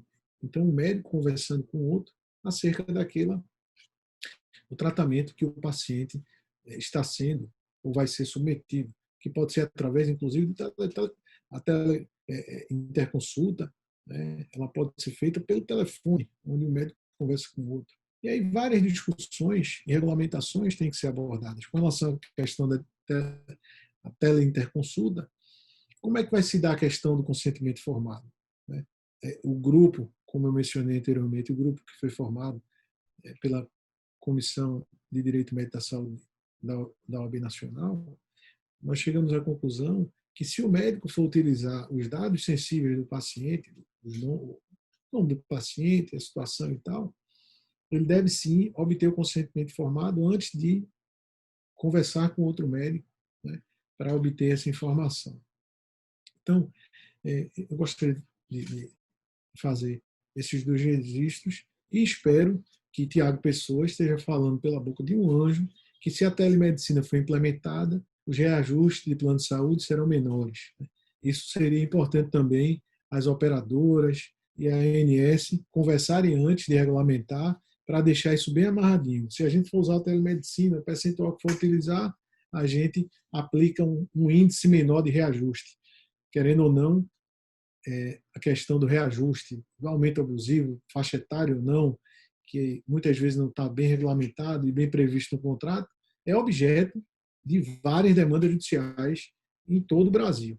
Tá? Então, eu gostaria aqui de passar a palavra para vocês, palestrantes, acerca do questionamento formulado por Giovanni Batista, que tem contribuído bastante aqui no nosso evento. E ele pergunta o seguinte: ele afirma que alguns hospitais de grande porte ainda resistem à telemedicina institucionalizada. Né? Então, qual a opinião de vocês e quais seriam os principais fatores para que esses hospitais não aceitem a utilização da telemedicina? Eu vou franquear a palavra aí para todos vocês. Vocês podem ativar o microfone, né, e responder a pergunta. Quem se habilita? Eu posso falar rapidamente, até porque ontem eu estava conversando com uma colega que é advogada também, de Mato Grosso. Ela falou que lá, na verdade, está tendo uma demanda significativa de hospitais e clínicas querendo implantar a telemedicina, querendo parecer, enfim, uma análise normativa para saber como é que poderia implementar isso de forma que tivesse de acordo com toda a legislação vigente. Então, eu acredito, na verdade, que a maioria ainda não está, como bem colocou o Giovanni aí, indo por esse viés, até porque é algo novo. Tudo que é novo, você vai ter aquele pequeno percentual de pessoas que têm mais pioneirismo, ou seja, são pessoas que são mais fomentadoras. Depois vai ter uma segunda onda daquelas pessoas que já viram acontecer e que querem entrar também. Depois é que vai se tornar mais popular. Então, naturalmente, como é algo que está em evidência agora, é bem comum que a maioria ainda se torne reticente e continue ainda no status quo, enfim, na sua zona de conforto, vamos dizer assim. E também é um modelo de negócio grande, hospitais, clínicas, e que tem várias implicações legais, e tem medo, tem receio. Hoje a judicialização na área médica está cada vez maior. Então, todos têm muito receio de como é que vão transformar isso num negócio e que não vão ter outras implicações no futuro que acabe onerando eles mais do que era uma oportunidade.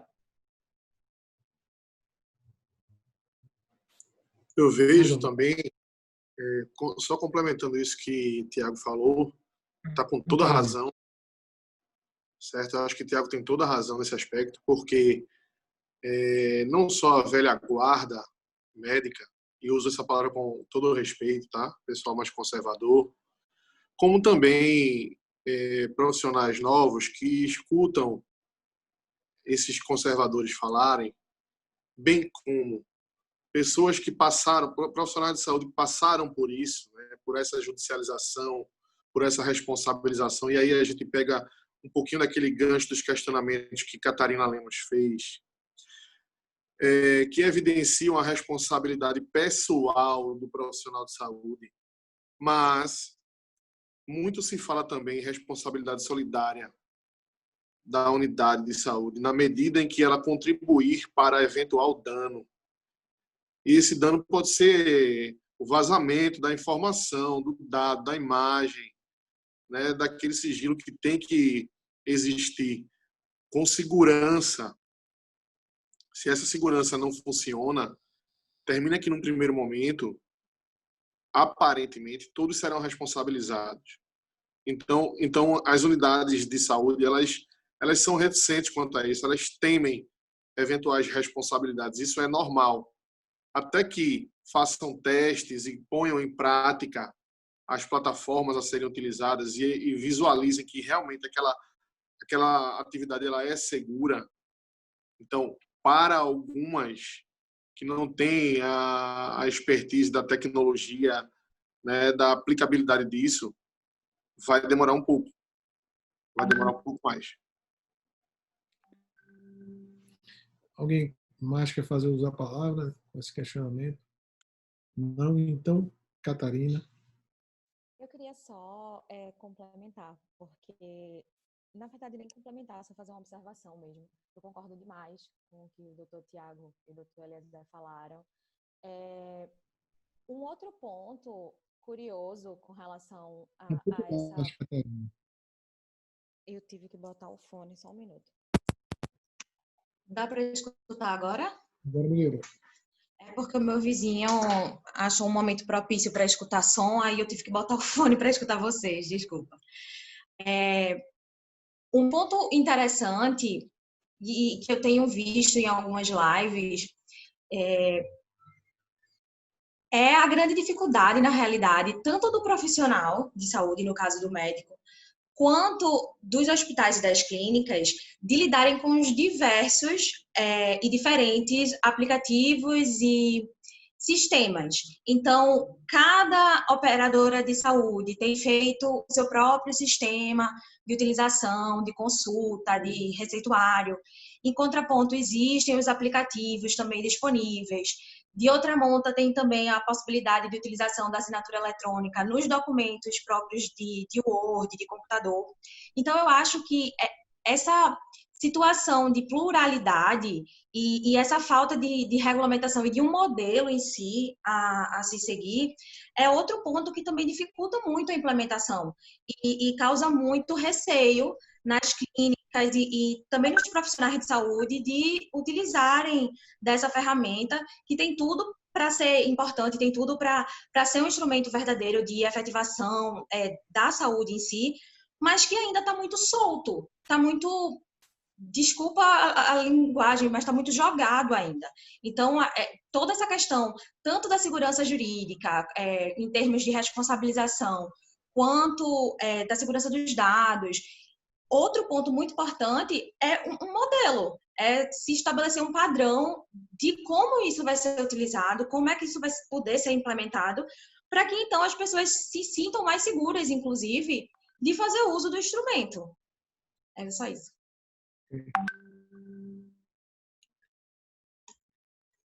Bem, pegando um pouco um gancho do que Eliezer colocou, e também bem colocado por Emanuel Reis, aqui participante, né, que diz que esse tema é muito interessante e abrangente, e é mais um ponto aí que deve ser discutido dentro da LGPD. Pergunta o seguinte: o custo da medicina compensa para os hospitais? Eu gostaria de fazer essa pergunta aos dois advogados que operam para o plano de saúde e para as seguradoras. Eliezer ou Tiago aí com a palavra.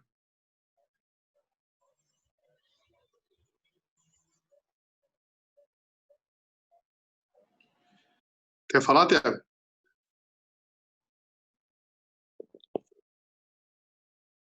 Vejam, eu acho que o atendimento remoto ele termina por gerar menos custos, mesmo que seja para os hospitais. Né? O hospital pode providenciar uma sala de atendimento remoto, por exemplo, como a gente já vê acontecer em algumas unidades de saúde do país. E realizar os atendimentos virtuais. Mas, como já foi dito, né, aqui algumas vezes, o que pode auxiliar muito, muito nesse atendimento remoto é justamente o auxílio à atividade primária à saúde. Uma coisa liga a outra. Os hospitais podem acertar isso com seus profissionais, ajustar plataformas, né, plataformas que sejam mais padronizadas, de uso geral, com indicativos de leitura facilitada, porque realmente também é outro empecilho. Mas o atendimento primário à saúde fará, e de forma remota, fará com que no futuro menos doenças apareçam, e aí menos exames serão realizados, menos equipamentos caros serão manuseados, menos medicamentos serão ministrados. Tudo bem que isso tende a acontecer num dado momento da vida de cada um de nós. Porém, como eu disse antes, se o atendimento primário à saúde for feito de forma massificada, organizada, né, e com um foco específico em determinadas para se prevenir determinadas doenças. Citei até o exemplo aqui do pré-diabético. Eu acho que é muito válido para o hospital, ainda que seja feito um gasto inicial, certo, com tecnologia, isso vai refletir no futuro. Reflete no futuro. E aí no futuro vai se evidenciar uma economia maior.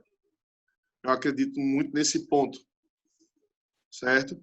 E aproveito para falar também o seguinte. Muito se discutiu no passado, e ainda se fala hoje em dia, se a primeira consulta deveria ser física. A primeira. Se aconselha muito no meio médico que esta seja realizada de forma física. Mas nem sempre é necessária a primeira consulta ser realizada em loco. Né?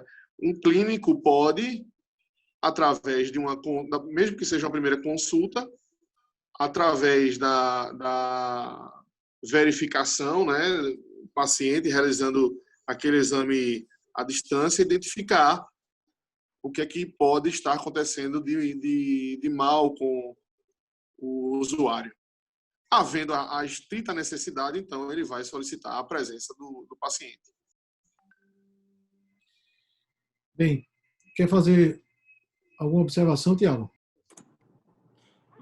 Como Eliezer falou bem, acho assim, que o maior ganho, assim, como você puxou o questionamento para a saúde suplementar e custo, eu vou direcionar minha resposta nesse foco. Eu acho que o maior ganho de redução de custo é justamente na prevenção, e que é o mais fácil, eu acredito, assim, de você, pelo tipo de atendimento, você conseguir ampliar o uso da telemedicina. Então, a gente teria dois ganhos em termos financeiros, que é tanto o custo menor da consulta, como o principal ganho é a prevenção, que talvez a gente consiga atingir mais pessoas, mais usuários, com usuários, fazer com que eles façam exames e consultas preventivas, que no futuro vai decorrer uma sinistralidade menor. Então, talvez os ganhos maiores não sejam vistos agora, porque como você precisa prevenir hoje, para que no futuro a gente colha com uma longevidade maior e menos doenças que teriam um custo maior, que podem ser hoje evitadas, então talvez o ganho não seja tão imediato. Talvez para, como eu tinha dito, enfim, algo bem mais na frente, existia a possibilidade talvez de ter um plano mais focado em telemedicina. E aí você tem uma mensalidade bem menor, que as pessoas tenham interesse em aderir, por exemplo, que tenha só telemedicina e internamento hospitalar e determinadas doenças, determinadas especialidades, essas sim, teriam um atendimento presencial, porque, enfim, tem diversas possibilidades que não teria como realmente ser telemedicina. Eu não vejo como um ortopedista, por exemplo, está com a dor em algum lugar e atender por telemedicina. Então, que necessitaria do paciente. Mas também não há como você, já com cabeceira de advogado, aí querendo condicionar a X uso de telemedicina, tantos por cento de desconto no plano de saúde. Não tem como, até porque a sinistralidade, enfim, anual, que é utilizada para a contagem do negociação com o INSS, por causa dos planos de saúde individuais, enfim, e dentro de cada contrato, se for coletivo, é decorrente da sinistralidade no mundo geral. Então, você pode até reduzir um pouco a sinistralidade da telemedicina, mas aquele ano o uso enfim, o dólar subiu demais, os produtos importados médicos ficaram com um custo muito maior. Enfim, foi implementada novas tecnologias. Então, assim, não é uma conta de padaria, né? Entendi. Mais complexo que isso. Tiago, como diz o ditado popular, né? A alegria de pobre dura pouco. Você já saiu pela tangente, já está dizendo que pode ter um novo plano de saúde só para telemedicina e os aumentos abusivos, muitas das vezes praticados pelos planos e seguradoras, vão permanecer. Eu já estava ficando alegre, eu sabia. Antes de acabar, você ia tirar o meu gostinho. Mas vamos lá. Diante da última fala que a Eliezer fez, que pontuou, com relação à necessidade da primeira consulta ser presencial ou não, eu trago aqui um questionamento, né, que foi bem contextualizado por Maria Eduarda Domingues Miranda Brandão. Então, ela faz uma analogia aqui que a gente está vendo que a assistência, por exemplo, esse recebimento emergencial, né, que está sendo feito pelo governo federal através da Caixa, a gente está vendo essa dificuldade. Ela menciona aqui muito bem que provavelmente os mais carentes não terão acesso à telemedicina porque não dispõem dessa tecnologia, né? E aí a pergunta dela é como contornar essa perspectiva social de que, principalmente no interior, ela menciona também, e eu concordo com ela 100%, os pacientes desejam e querem conversar com o médico por vários fatores e querem ter esse acesso pessoal para, de fato, ter um direito mínimo e básico à saúde, né? Como já dito anteriormente por mim, o direito previsto na nossa Constituição.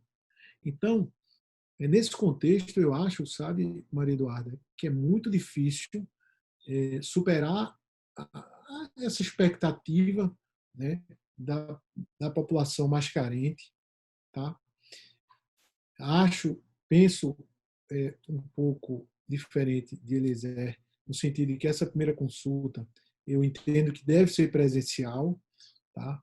Não tem como a gente fugir um pouco fugir dessa regra. Inclusive, esse é o entendimento da Sociedade Médica Americana, que já utiliza a telemedicina há vários anos. Eles já identificaram duas problemáticas, e uma delas é essa dificuldade da primeira consulta. Eles lá entendem que pode haver a primeira consulta através da telemedicina, mas já estão observando os problemas com relação a essa questão, né? Então, estão tentando aprimorar o regulamento deles. É lógico que aí concordo com o Tiago no sentido de que vai baratear, né, o sistema como um todo, e é importante que se implemente, mas deixando claro aqui para a Maria Eduarda que com relação a um posicionamento um pouco e todos que fazem parte da comissão, da maioria, né, um posicionamento meu, vamos dizer assim, pessoal, é que com relação a esse atendimento no interior, por exemplo, e ao SUS, a gente entende que a telemedicina é muito boa, é um sistema inovador e que deve ser, sim, aplicado e aprimorado, mas é para aquele paciente que está no interior, que foi consultado pela primeira vez por um médico generalista, por um clínico, e aí ele vai passar a ser atendido através da telemedicina por um médico que pode estar na capital, em Recife, ou pode estar em São Paulo, especialista da área. Imaginemos um paciente que tenha uma paciente tem câncer de mama, por exemplo, ela é atendida inicialmente por um médico, né, a primeira consulta, no local que ela reside, mas depois todos os exames vão ser acompanhados e o diagnóstico futuro e o encaminhamento que vai ser dado pode ser dado através da telemedicina. Então, acho que a gente tem que aprimorar. deixar essa população mais carente satisfeita vai ser um pouco difícil, porque eles já não têm um médico hoje. É exatamente para isso que eu acho que esse será o grande ganho da telemedicina, poder chegar à população que hoje carece desse atendimento. Tá? Então, esses foram os questionamentos. A Eduarda agradece aqui. Rômulo faz uma observação, agradecer aqui a participação de Rômulo Falcão, que é o nosso vice-presidente da Comissão de Direito de Saúde, que muito nos ajuda na realização dos trabalhos. Agradecer também a Joaquim Guerra, que é o secretário da Comissão de Direito de Saúde, a participação de todos que fizeram parte aqui do nosso evento, né? E eu gostaria de franquear a palavra para vocês, antes da gente finalizar. Então, está aberto aqui o microfone para os palestrantes, se quiserem fazer a colocação final aqui. Eu começo com você, Vinícius. Bem, pessoal, boa noite, né? Encerramos aí digamos assim, essa fase de explanações e de questionamentos. A gente tem, infelizmente, aqui algumas perguntas que vão ficar sem resposta, mas a gente já tem aí mais de quase 2 horas de evento, né? Então vai ficar muito cansativo, de fato. Então, acho que realmente de hoje está certo a gente encaminhar aqui para o fecho. E não vou conseguir responder, Catarina, todas as suas perguntas. Eu listei aqui, tem pelo menos 4 pontos, né?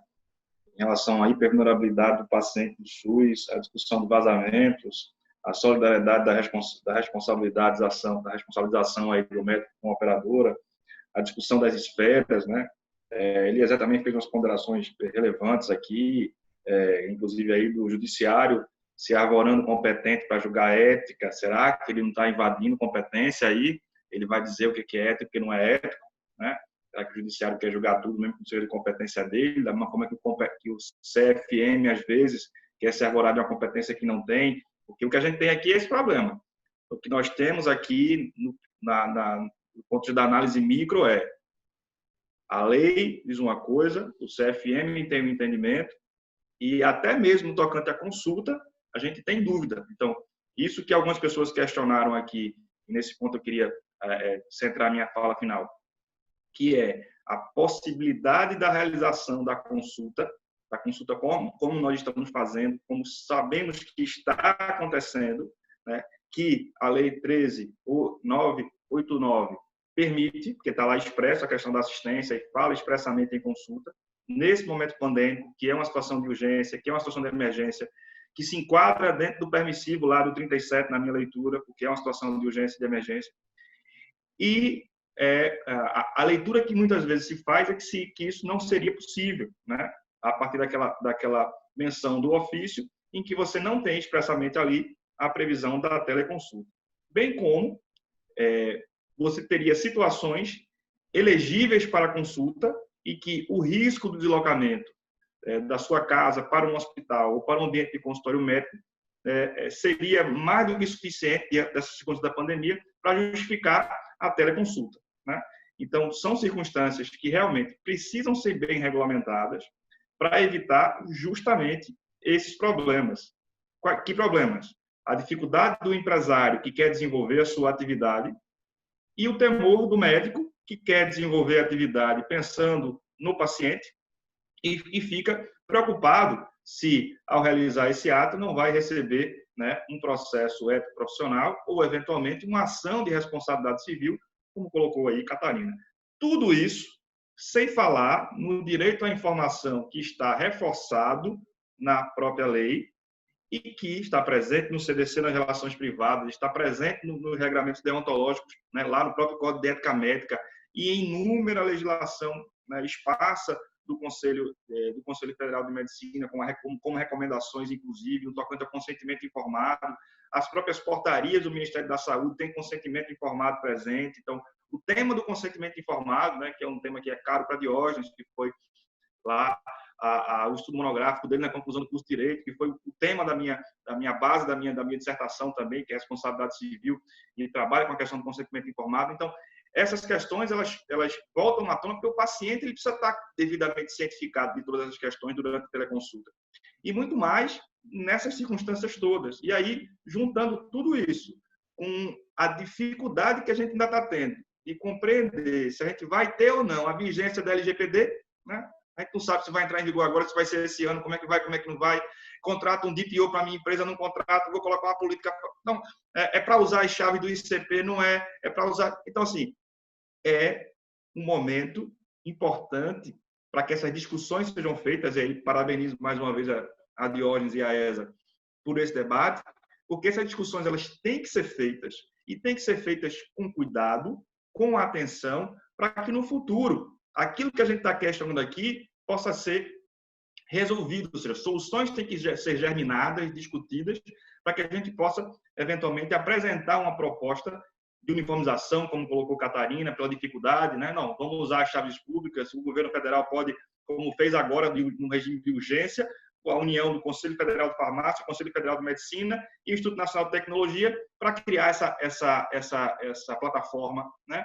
Então, que outras iniciativas como estas, de uniformização, de padronização, possam vir para que a gente tenha segurança jurídica e qualidade assistencial, né? Porque o que a gente viu aqui, acho que é um discurso uniforme, seja dos palestrantes e dos debatedores, que a telemedicina ela veio para ficar, né? E a telesaúde e a telemedicina existem no Brasil e no mundo há muito tempo. O que a gente precisa é normatizar e como ela vai ficar, como é que vai ser o nosso futuro com a teleconsulta. E a minha leitura já disse na minha fala é que ela deve estar num plano específico, né, subsidiário, não deve ser o principal. E principalmente, como aí Catarina usou a palavra, né, os hipervulneráveis aí que não têm acesso. Então a gente precisa priorizar a telemedicina para esses que não têm acesso. E nesse sentido, recomendo que vocês conheçam a Ruth, que faz um trabalho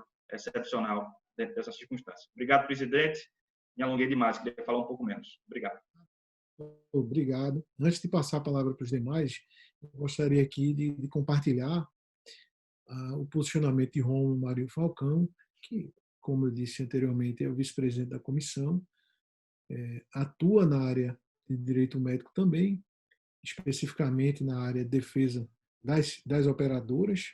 Rômulo é advogado há vários anos da Unimed Recife, muito atuante na área, também conhece muito da matéria e tem uma visão do outro lado, que é muito importante essa discussão também, como aqui os amigos Eliezer e Tiago Pessoa. Então, Rômulo diz aqui para a gente, respondendo a pergunta formulada anteriormente, no sentido do custo, se vai diminuir ou não o custo para os hospitais, Rômulo tem a visão de que não vai impactar muito na diminuição de custo, porque o custo mais alto dos planos não está na consulta, exatamente o que ele colocou aqui, mas sim nos exames, nas cirurgias e materiais. Então, é também agradeço aí, Rômulo, a sua colocação, acho que é muito importante, né? Então, isso tudo tem que ser bem estudado e bem abordado, para que a gente não tenha uma ideia, uma falsa ideia dos ganhos da telemedicina ou não, né? Então, passo a palavra agora a Catarina, para fazer suas colocações finais, e depois, de forma contínua, aí para Eliezer e depois Tiago. Eu queria primeiro, para finalizar, agradecer a oportunidade novamente. Gostaria de dizer que foi um debate muito enriquecedor, é sempre bom aprender com os colegas. Que bom que esse debate ele pôde sair do nosso grupo, né, da comissão, e se expandir e atingir outras pessoas. Eu acho que isso é muito importante no contexto que a gente está vivendo, e a discussão sobre o direito à saúde é sempre uma discussão fundamental. Eu prefiro não me alongar, só agradecer mesmo a oportunidade e deixar a palavra para os outros colegas. Obrigada.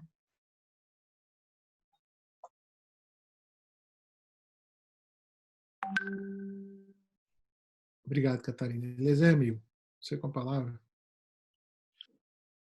Pois não, presidente. Agradeço também a oportunidade de estarmos aqui falando sobre essas importantes colocações, né, na área da telemedicina como um todo, que interferem, né, causam efeitos aí na saúde pública e privada do nosso país. Só para finalizar, realmente, eu gostaria apenas de pontuar o fato de que,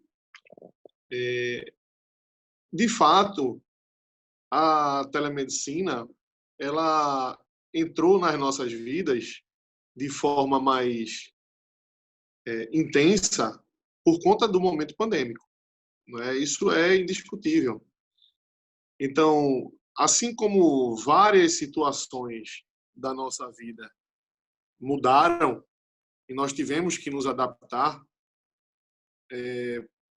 por exemplo, muita gente que não imaginava como trabalhar de forma remota viu que é possível fazer isso, né? Viu que é possível vencer essas barreiras e conseguiu se adaptar. A mesma coisa aconteceu na área da saúde, com relação à telemedicina, que era tão resistida. Não estou dizendo, esse é o ponto, eu não estou dizendo que é a solução das nossas vidas, certo? Eu não estou falando isso, estou falando que o Covid-19, infelizmente, chegou da maneira como foi e mostrou à comunidade médica que é possível legislar, organizar a situação e regulamentar a atividade para que ela possa ser realizada com muito profissionalismo, muito cuidado e que possa ser disseminada para todos. Do mesmo jeito que a justiça deu acesso para quase todos, a medicina também vai ter que fazer isso. Quem sabe, para essas áreas mais remotas, um sinal de satélite não poderia resolver, entende? Mas, assim, a tecnologia, ela hoje está preparada também para enviar esse sinal para que o atendimento remoto seja realizado. Vai depender dos investimentos que são realizados na área pública e na área privada. Mas é isso, eu vejo que tem muitas lacunas, lógico. Uma coisa que nós não falamos aqui hoje foi a questão da mercantilização do profissional médico, que a gente vê que existe nos Estados Unidos, por exemplo, e quem ganha muito com isso é o paciente, porque ele vê todo o aparato médico que é disponibilizado para ele, com qualidade, com eficiência, e aí ele vai, escolhe, utiliza bem, né? A gente não falou sobre isso hoje, mas que fique claro que a telemedicina ela chegou dessa forma, ela já era utilizada sensivelmente, timidamente, mas aí chegou de uma forma violenta o Covid-19 e nos obrigou a utilizar esta técnica que era tão solicitada por alguns e tão criticada por outros.